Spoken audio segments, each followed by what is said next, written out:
Welcome to The Explainer. Today, we are diving deep into a rare, but really important genetic disorder called Fanconi Anemia. And to really get a handle on this, we're going to start with a bit of a clinical mystery.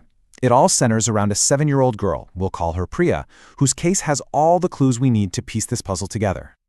So, let's start right where the investigation begins, with those first initial clues. What was it that brought Priya to the doctor's office in the first place? Well, when doctors take a closer look, the first pieces of the puzzle start to show up. Priya is pretty small for her age, and she has some physical differences, like malformed thumbs. Doctors call these congenital anomalies, and they're a hint that something has been off since her earliest development. And then you have the things that are causing immediate worry. She's bruising really easily and seems to be fighting off one infection after another. But the real game changer? It's in her blood work. Her results show something called pancytopenia. That's a fancy term for having low counts of all your major blood cells. Red cells, white cells, platelets, all low. But here's the really weird part. The red blood cells she does have are actually bigger than normal. That's called macrocytosis. Now this combination is a huge clue. Usually, when bone marrow is failing, it spits out smaller cells, not larger ones. This specific, kind of contradictory pairing, it narrows down the list of possible causes. A lot. So you've got these developmental issues, you've got this very strange blood work. What does it all point to? Well, it points to a very specific type of inherited problem. And that brings us to our prime suspect, Fanconi anemia. So what exactly is it? When you boil it all down, Fanconi anemia, or FA, is a disease of DNA repair.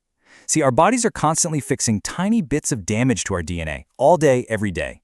But for people with FA, that basic, fundamental maintenance system is broken, and that leads to two massive problems. First, the bone marrow, the factory for all our blood cells, starts to fail. And second, the risk of getting cancer goes way, way up.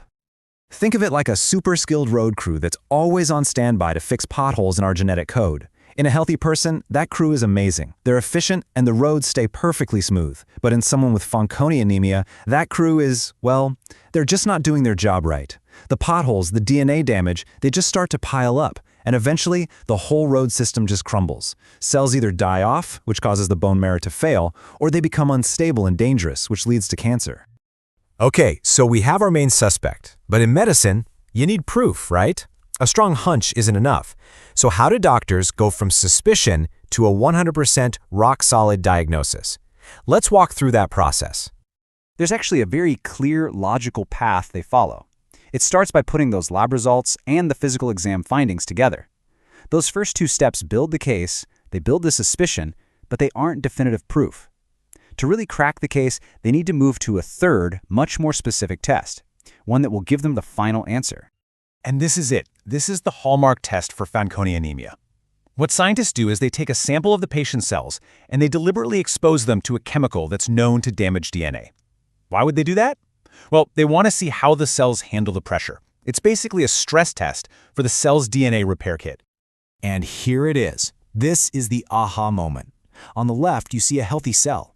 Even under stress, its chromosomes stay nice and stable. But on the right, that's Priya's cell. It's a completely different story. Her chromosomes have just shattered. They're broken. They're forming these chaotic patterns.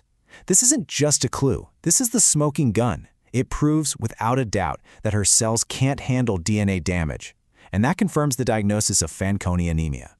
So the diagnosis is in, the mystery is solved, and now the entire mission shifts. It's no longer about what is it, it's about what do we do now. The most immediate, life-threatening problem is that failing bone marrow, and the goal is to fix it.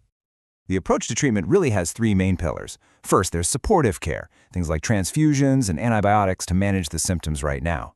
Second, there are therapies like androgens, which are a type of hormone that can kind of kickstart the bone marrow for a while. But that third pillar, that's the only one that offers a potential cure for the bone marrow failure itself.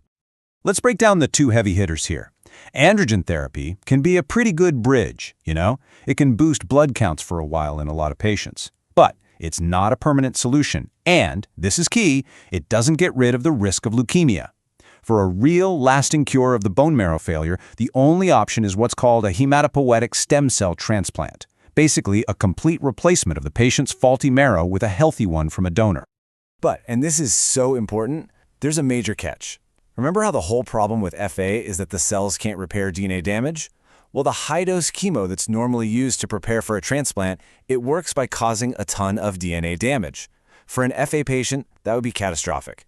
So doctors have to use these special, much gentler, reduced-intensity regimens. It's an incredibly delicate balancing act.